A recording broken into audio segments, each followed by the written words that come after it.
Hello বন্ধুরা, শুভ দুপুর সবাইকে। সবাই কেমন আছো? আশা করি তোমরা সবাই খুব ভালো আছো। কাল ছিল রবিবার, তো ছুটির দিনে চলে গেছিলাম মামা বাড়িতে। মামা বাড়ি যাওয়ার মজাই আলাদা, সে আমরা যতই বড় হয়ে যাই না কেন।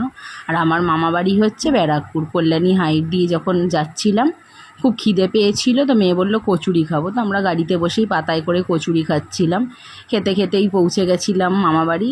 তার মধ্যে আর একটা জিনিস খেয়েছি, সেটা হচ্ছে চা। কচুরি খাওয়ার পর একটু চা খেতে ভালোই লাগে। ওরাই দেখো আমার মেয়ে আগে আগে যাচ্ছে। তো এই হচ্ছে এটা আমার মামা বাড়ি। তো অলমোস্ট মামা বাড়িতে পৌঁছে গেছি।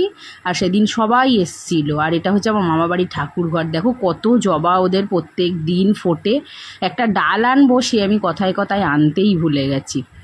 এখানে আমার মেয়ে দেখো বিরক্ত হয়ে যাচ্ছে। আমি বলছি দাঁড়া একটুখানি ভিডিও করব। বলছে না, আর আমার মামি আমরা যাব বলে রান্না করছে, অনেক রান্না করেছিল, 2 রকম মাছ, মাংস। তা মাংসটা ম্যারিনেট করছিল বসাবে বলে, আর অত বড় ভাতের হাঁড়ি, তাই মামা একটু ভাতের মাঠটা উবুর দিয়ে দিচ্ছিল। আমার মা ভাই সবাই গেছিলো। আমার মা সবাইকে খাবার সার্ভ করছিল।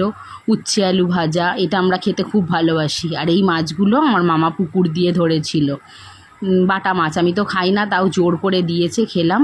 তো এই ছিল আমাদের সমস্ত খাওয়া দাওয়ার ভিডিও। ভালো লাগলে লাইক কমেন্ট করো।